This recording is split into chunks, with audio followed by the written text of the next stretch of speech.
Hello there, this is John Skelcher here at the Marche Retreat in central Italy. I'm just making a little video now just to promote what we do here and what you can expect when you come.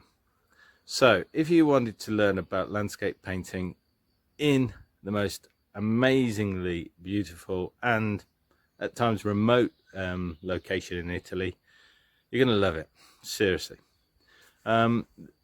I'm going to go off in a moment up to an old shepherd's chapel, which is on the top of our hill. It's literally a 5-minute walk. And as I go up there, you'll see my dog Chester will probably follow us, and he'll stay around while I'm setting up and painting, which is lovely. It's lovely to have a guest with you, even if it's a 4-legged one. Okay. Now, on our residential courses, we usually have small groups, no more than 9 people. So in the morning, we start off typically with breakfast and then get out and about. Now, I usually demonstrate each day. It'll either be in watercolors or oil paints, depending on the course. And we also have in the studio other equipment that you can use, and that's what kind of sets us apart from a lot of the other retreats, because we supply all the materials, all the paints, sketchbooks, easels, palettes, brushes, paint, and there's pastels, there's drawing materials. You know, we've got oils, we've got oil pastels, chalk pastels, and acrylics if you want to paint with acrylics, gouache too. We've got everything. So there we go. And I will be demonstrating the principles. I should take you through my version of a scene every day and show you how I compose and what I'm thinking about. So you'll learn about composition, you'll learn about color mixing, you'll learn about the value system that we use here, and you'll learn about edge quality. So these are the main principles in painting, and it stretches through whatever media you use, whether it's watercolors, whether it's oils. Of course, the techniques are different, and I'll show you those. But on the whole, what you're going to really gain is a breadth of knowledge in a very short period of time, and also you'll have the confidence to be able to ideally do this on your own. So, what you can also expect here. In the morning, if you wish, you can take a trolley, which has an easel in it, like this one here. You can put your equipment on there, a canvas panel, you can take a sketchbook, take a hat, an umbrella, whatever you need, okay? And then there's several routes all around the retreat, which are absolutely perfect for painting. You won't meet a soul the whole time. If you do, it'll be a farmer passing by in his tractor, because that's how remote we are here. We have 3 neighbours in probably about 5 square miles. And then you've got the local hill town there, which if you walk over takes you half an hour to get to with a brisk walk, and then you'll meet some of the town folk. But other than that, no one's going to come around and interfere with your painting. Highly unlikely. On other days, I take you out in the minibus and we'll go to some of the other towns, so you get to see a variety of what Marche offers, because it's got coastal towns, it's got mountain towns, it's got beautiful provincial type towns, which are like in a way they're small cities which have an ancient past and history. So it's a really great place to explore, actually. And what's really going to be a benefit in these COVID times is the fact that there's such a small population here, and that may well be something that you're interested in, to be relaxing without any fear. So bear that in mind too. Anyway, I'm going to go off now, and come in and join me if you wish, and let's see how close this place is. Come on.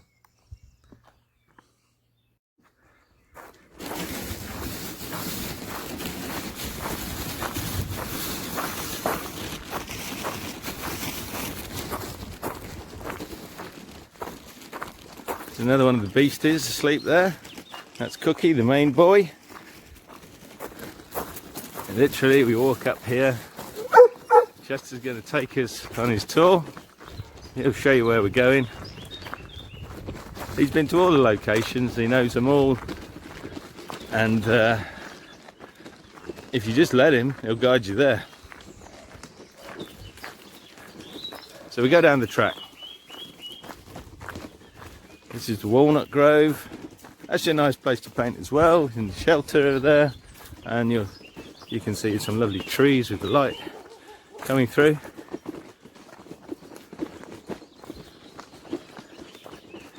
At the bottom of the track we have the regional road, which leads from one town to the next. You won't get to see very much traffic, but if you do, just be careful, because sometimes they kick up a bit of dust, because these are old breccia roads with dust which holds it all together. So because it gets quite warm here, you can get a cloud of dust, but usually people see you and they slow down. It's not so bad. So when you get to the bottom of the track, you can either go right, which will take you to vineyards, or you can go left, which will take you to vineyards. But if you go left, it'll also take you to some farmhouses and the old shepherd's church at the top of the hill. So that's where I'm off. So let's go.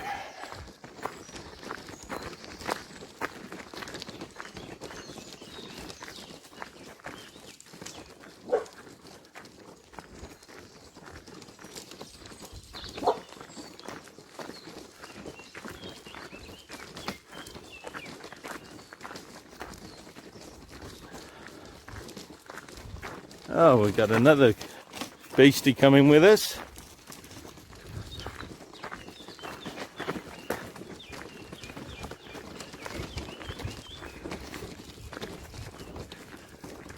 Now, on a typical day at the retreat, if it's an afternoon and you wanted to go out painting after lunch, any number of these dogs might want to come along with you.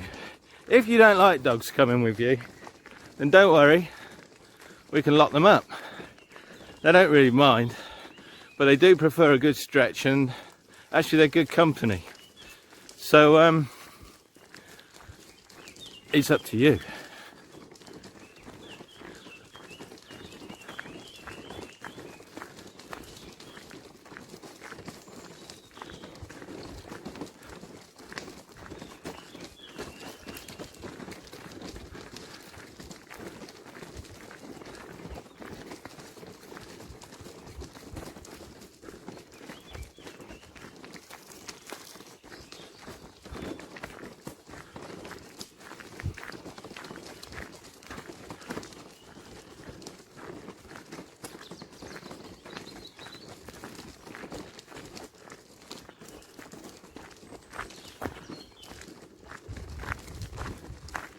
Now, as you're walking about, you'll probably see some extremely lovely flowers, some wild roses growing down there, but also we have some very rare flowers indeed. There's some orchids here in the spring, which are incredibly rare.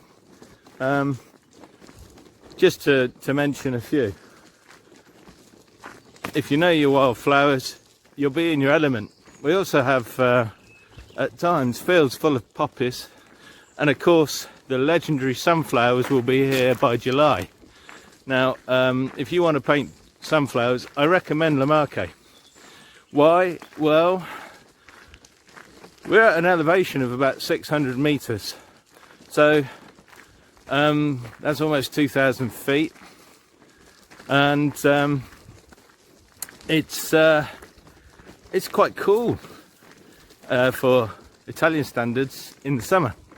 So much so that we get at the coast all the Romans and the Milanese coming for their holidays, but they don't very often come this way. So you can get a sunflower field which will be absolutely a joy to paint, and it's not too hot. Oh, and look over there, what do you see? Well, yeah, there's a farmhouse, but look, there's a field full of these beautiful poppies. that could be an absolutely awesome painting for you, especially if you put a backdrop of that against the hill town over there. Yeah, so anyway, I'm not come here today to paint poppies. Sorry to say that if you were hoping for that. I'm going up to the Shepherd's Chapel, and that is something else. So let's go. So when you get to this farmhouse here, poppies may not be there to be honest, you'll see that it opens up as all manner of things to paint. You can go down there and paint if you want, but what I'm going to do now is I'm going to turn left here up this track, and this track takes us up to Santa Deo's church.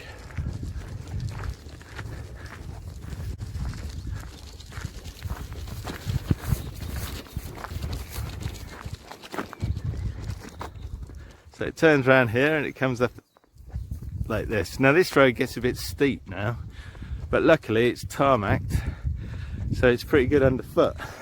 It's actually one of the best roads around here, surprisingly. Come up, there may well be long grass, and if there is, then you need to be wearing proper shoes and not flip-flops or sandals. At the moment you could wear flip-flops and sandals because it's perfect. So here we go.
These walls are about 1 metre thick, 3 feet wide in old money.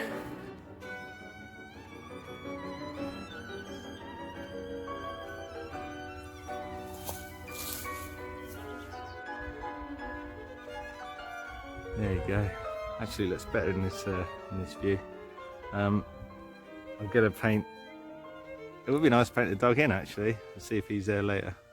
But I'm going to draw that out now. So I'll just speed through that. You know the score. We're going to. I'm just going to use burnt umber, a little bit of turn.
Okay, I'm just taking some cobalt blue, titanium white with some liquid, adding a small amount of cad red just to take the chroma down, which will be fine for the sky, because the sky is slightly grey, but it also is blue. It's got a bit of a subdued nature to it, because it is quite late on now. We're about 6 p.m. and that means that the sun will be going down soon. Add a little bit of crimson into the blue, just to give a little bit of a purple note, and then some little sky holes. I'll just put some in now around this oak tree, and then down here where it pales out again to sort of a grey. So to get the grey, I'm adding white and a little bit of the orange note, and that should grey that out to a similar note to what I'm seeing over there, which is fine. And there's a little bit of that through the tree there. I'll just put that in while I can. Okay. Over here, the other side, the cloud has a warm grey note to it. So I'm just going to put a little bit of burnt umber, ultramarine blue, which will make it grey, and then warm it up and add a little bit of crimson.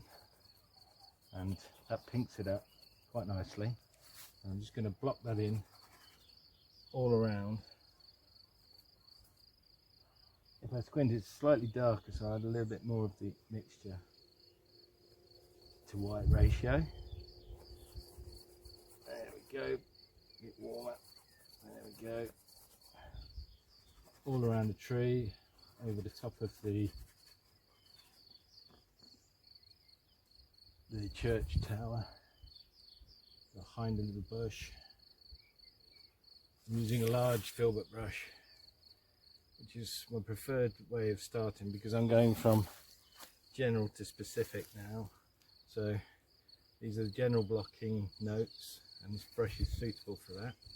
And as we come up here, the clouds will lighten because the sun's high over there, and it's going to lighten these clouds a little bit. And a yellow note starts to find its way over some of the clouds. So I'm just going to put a bit of yellow ochre in, a bit more white, and see if I can lift that yellow note. It's a sort of golden light you get when the sun's about to set. We're going into the golden hour now, which is an exciting time for painting, because you don't get much time like this, but you can get some beautiful notes occurring. Just putting a bit of pink in there as well, because there's some pink notes on the clouds that I'm finding behind that tree there. Okay, so that's working to a degree. Just going to repeat that a little bit more, just to build a little bit more form to the cloud before I move on. So being a bit more specific there. I'm going to put some darker blue behind these clouds, mixing it into my grey mixture, and these are going to be the little sky holes in the clouds that I'm just seeing literally over there. Okay, so let's get back over here. There we go.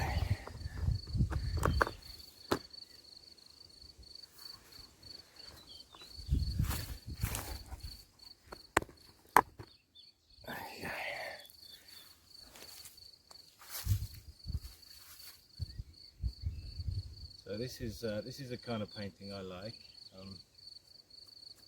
alla prima at its best. You're rushing with the light and trying to get your colours in.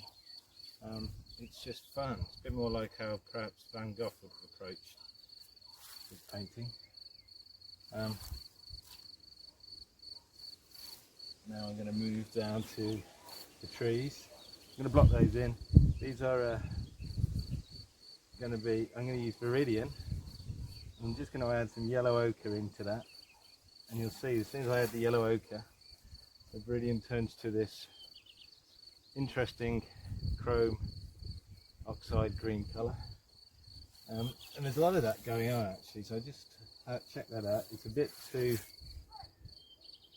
stark, maybe it has a little bit more yellow. Let's see how that works. Feeling a bit better, but it needs to be somewhat subdued, so I'm going to add a little bit of red just to take about, because the viridian is very strong, and you see it's still green but it's not as vibrant. Let's see how that works. That feels better, and now it needs to be lightened up. So now I've got the colour, I need to get the value.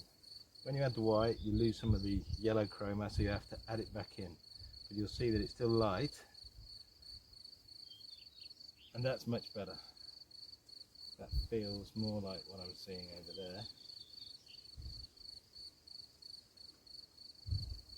And as I push it towards the sky there, I lift some of the colour into the mix. It doesn't matter, that's good. And then I look for some of that colour here. There may be a little bit of it, but not a lot. More vibrant there and more yellow. But there may be some of it in this tree, which is again a little bit lighter. I'll just use some of that colour to fill in this tree.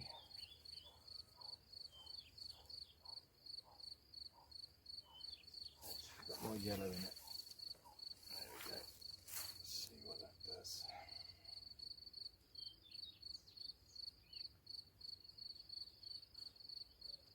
So as I come down, there is a bit more chroma in the yellow greens.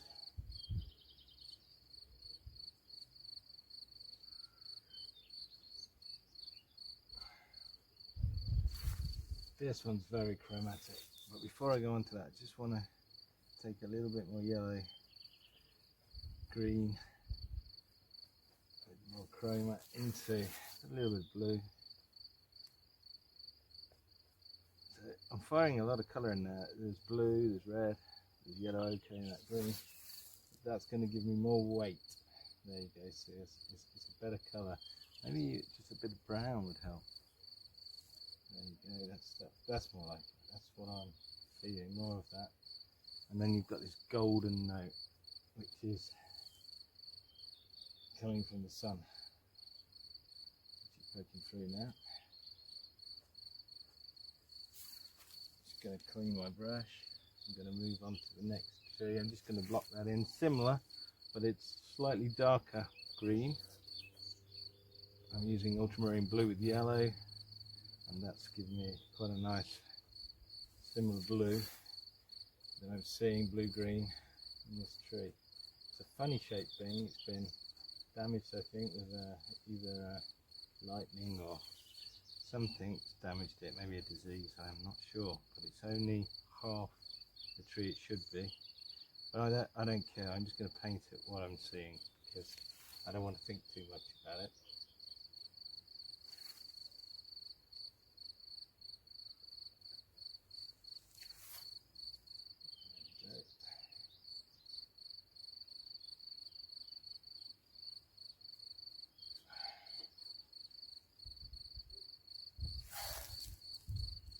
And then, last but not least, this green over here, which is the oak again. Now the oak is chrome oxide green, so yellow ochre viridian should give me something approximately like what I'm seeing. So I'm just going to block that all in and then build up on top of that.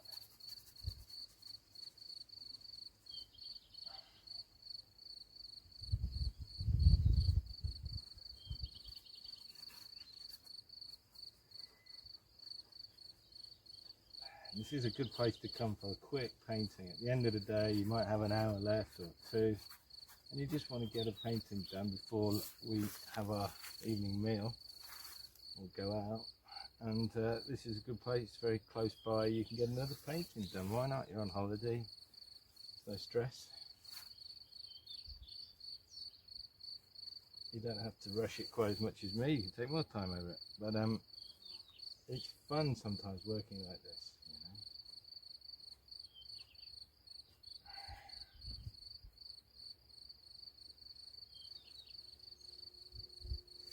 you know. Daub some more shadow colours in. I'm just going to add some brown and blue, more like a violet blue green in the back there, where I'm seeing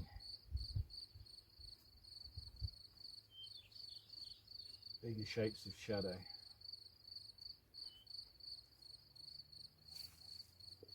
You can go much darker if you feel that that's what you need to do.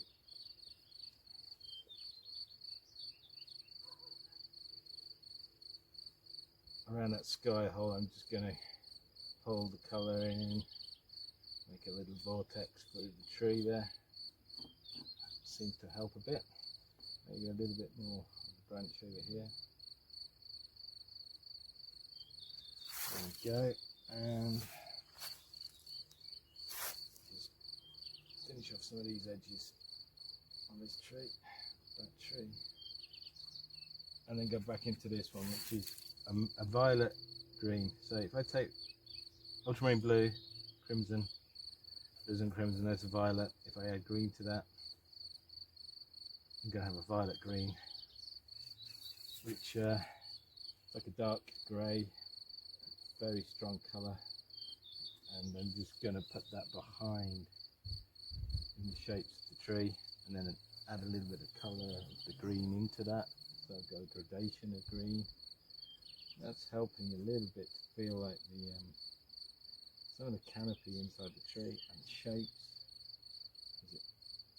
as the tree separates and form, like a cauliflower type form of the tree. If you look at the tree, they're almost like cauliflowers on a larger scale. I'm taking a smaller brush now.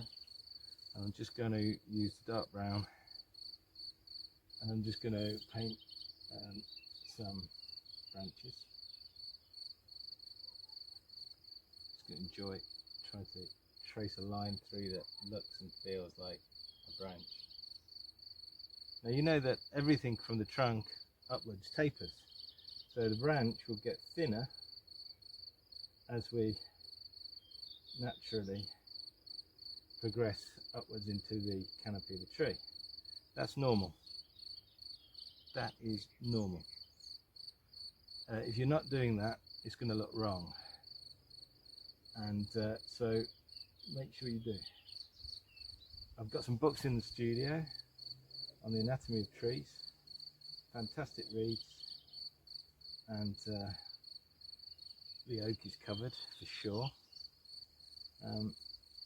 As the tree, as the branches cut through, you'll see that you get these warm notes. Use some brown, add some white, and you'll get this pink note. Add a bit of yellow to it. There we go. It's almost a flesh tone. And then just pop some of that where the sun's going to hit the branch, and it'll just fire up the tree in a couple of places. Don't go crazy with it, but you know, there we go. And every now and then a little bit more of the yellow, red, orange, just to frame those little punctuated notes into the darkness. There you go. So that works. You can also follow that idea down through the trunks of the tree here. Remember, just mixing up a sort of neutral grey there with brown and blue and white. As this tree trunk comes down, it'll taper and then it curves. Same with this one. There.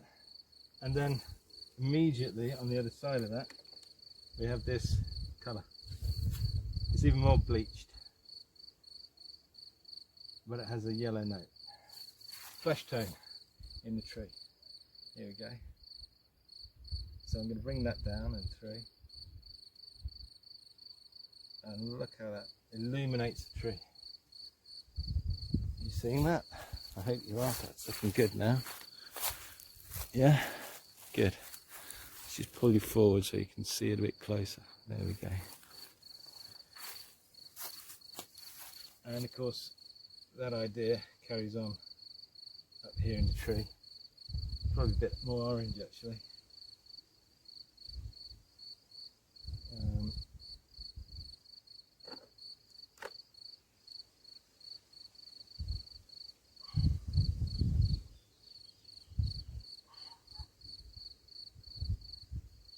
There we go.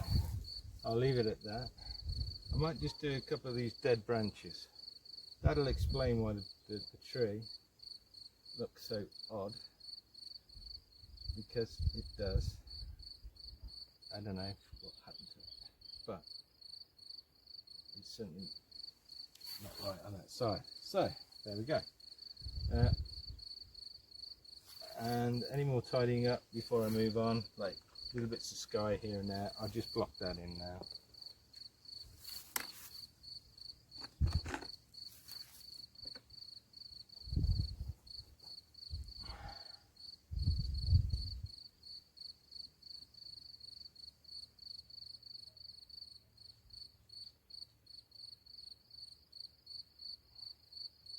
This would be good from around the trees here. Got little sky holes in there, and then whack it in around the tree. There's the car. That's nice. And then of course a couple of leaves, just to give that feeling of foliage. And take your cue from what you're seeing. They dangle down, you know, they're branching out, looking for sunlight in this very difficult spot for a tree to grow in, I would imagine. Somehow managing it. And now I'm going to move on to my church. Oh, no I'm not. I'm just going to put in a little bit of the background colours through and around the tree. It's a grey, a little bit of blue. That's cobalt blue. That'll be good. Just going to whack that in around, and look, suddenly I've got depth behind this tree.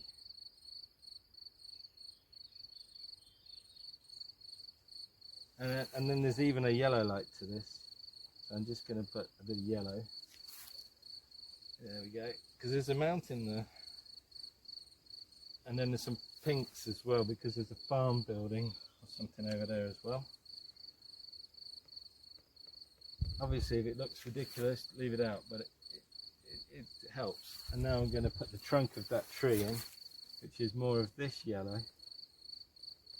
Flesh tones again for the oak, because there's sunlight on it. And I'm just going to put that in.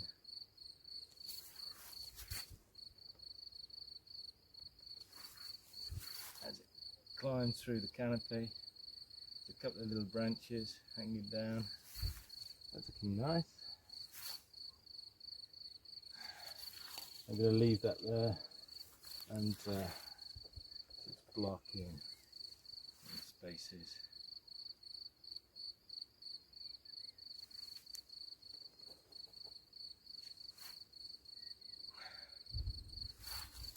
Just a tree. Moving on. Always trying to move on. I don't really want to hang around too long in one particular spot. Okay. I might just add a little bit more highlight into some of the. See, this is the problem. You start to spot things which can be improved, and then you're there another 5-10 minutes. But anyway, I'm going to leave that tree now because I don't want to overcomplicate it. So now I'm going to move into the building itself. Now I've got a lot of that orange going on. So what I'm going to do is I'm just going to wipe out the greens.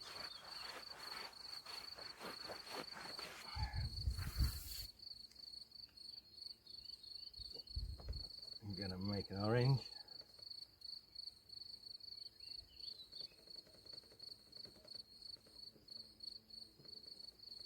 Oh, that's good. Certainly feels more like what I'm seeing.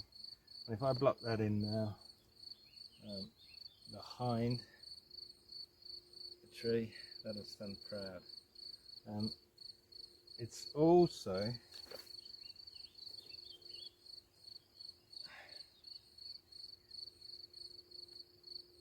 better to do these little jobs with a smaller brush, so I'm moving down for that one. Although I do try my best to stick with the biggest brush for as long as possible, because it gives you the most painterly mark. Otherwise you get these twee little graphic-y brush strokes which will look very amateurish and twee, and that's not what you want. Now there's a bit of sunlight coming through here, up here, there's some grass. Just gonna, all of these things are growing out of the top of this building, and I'm just gonna give a feeling of some of that noise, if you like, before I block in the light. Now the light is now hitting this building, and as I squint, I'm going to squint like this and close my eyes until I can hardly see any of the light, and the lightest part will then reveal itself, and it happens to be over there, this edge here. And then as I open my eyes, I can then start to see the other areas which are slightly more grey. Now a little bit of violet into the yellow will lighten it to a degree, and that's what I did as it comes to the ground there.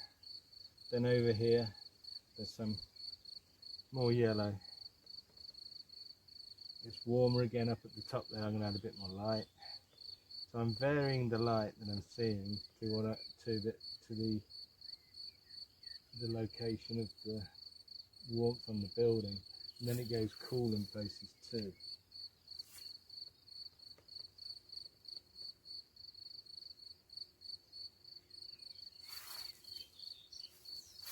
So I'm just going to move that down now, and as it moves down it gets slightly more dark.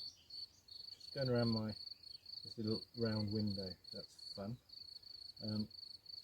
So to make this biscuit colour become more dark, well, I just add some yellow ochre, maybe a bit of burnt umber, which is going to cool it and darken it at the same time, and that's helping as I move down. And then as I come to the mottled effects, there's some blue. Just going to add some blue into that.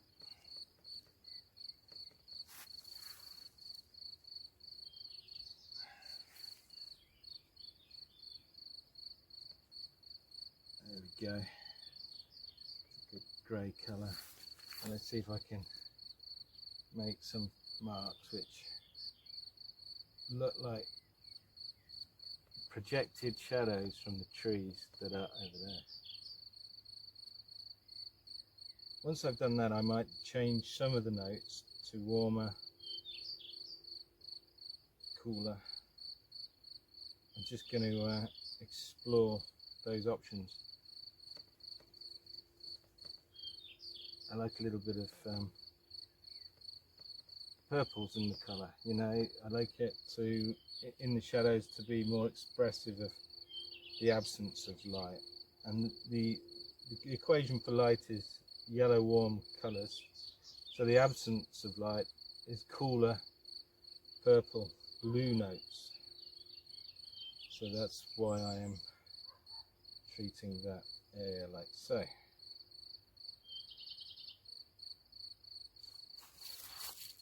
Which is helping a bit.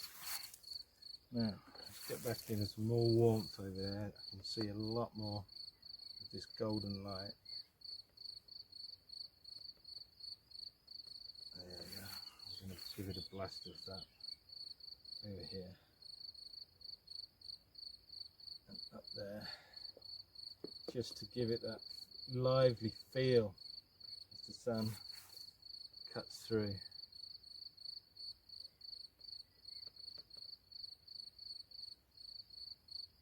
And more chroma at the top. Look at that, almost orange. This is the golden hour now, so we're getting these lovely effects, and that's helping to bring the building to life. I may make this side a little bit wider.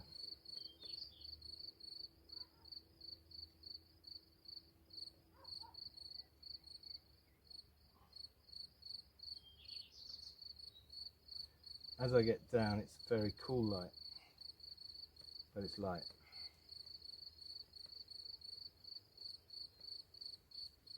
So I'm going to just do a couple of light stones which are white. And now I'm going to move into the shadow. Now, if you look at these shadows, they're a different value to this. You squint and you'll see how dark it is, and then it gets lighter again over there with the reflected light. So this is much darker, but it's also has a bit of warmth. So I'm going to make it a more blue-brown, a more brown-blue, a brown-grey, a red-grey if you like, by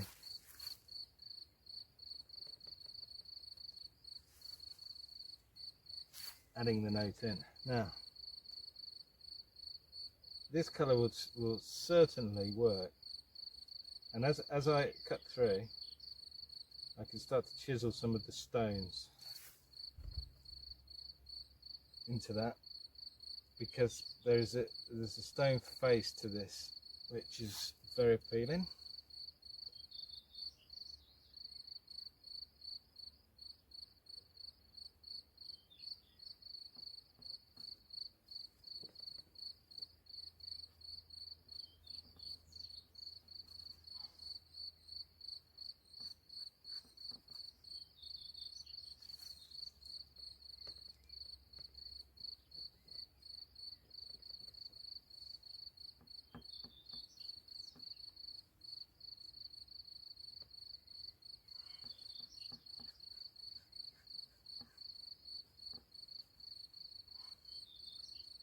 Okay, and then as we come through behind this tree, it gets lighter. I'm just going to bring some of the light greys from around. And it's just a little bit lighter than the shadow on the tree itself. Just a little bit. So if I can manage that, there you go. My tree will pop forward, and that's helping. Might have a little bit of light down there as well. So let's just put that in. There we go. And then as I go back, it gets more yellow and orange. So I can bring some of these colours into the shadow. And that's working, because what it does is pulling that tree forward, which it needs to do.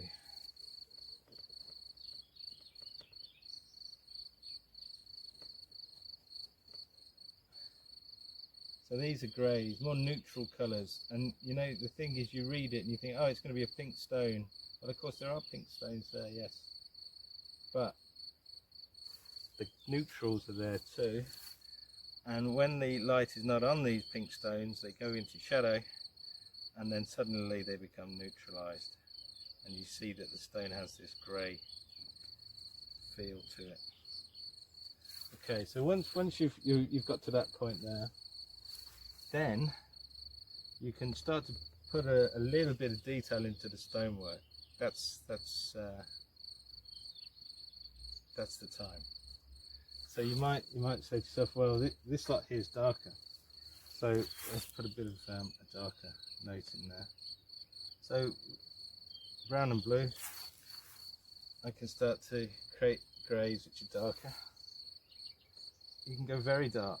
You know, the more brown and blue you add to the mix, the darker these things will appear. But take your cue from what you're seeing. These are quite warm brown greys in the stone. So I don't like to do too much of that sort of stuff, because it can again start to look a little bit twee.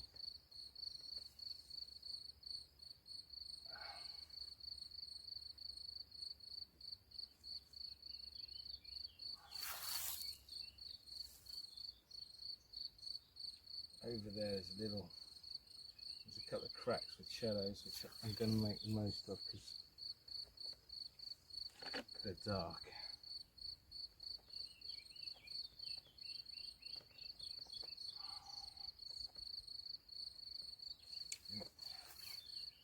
Just a little kink in the wall there.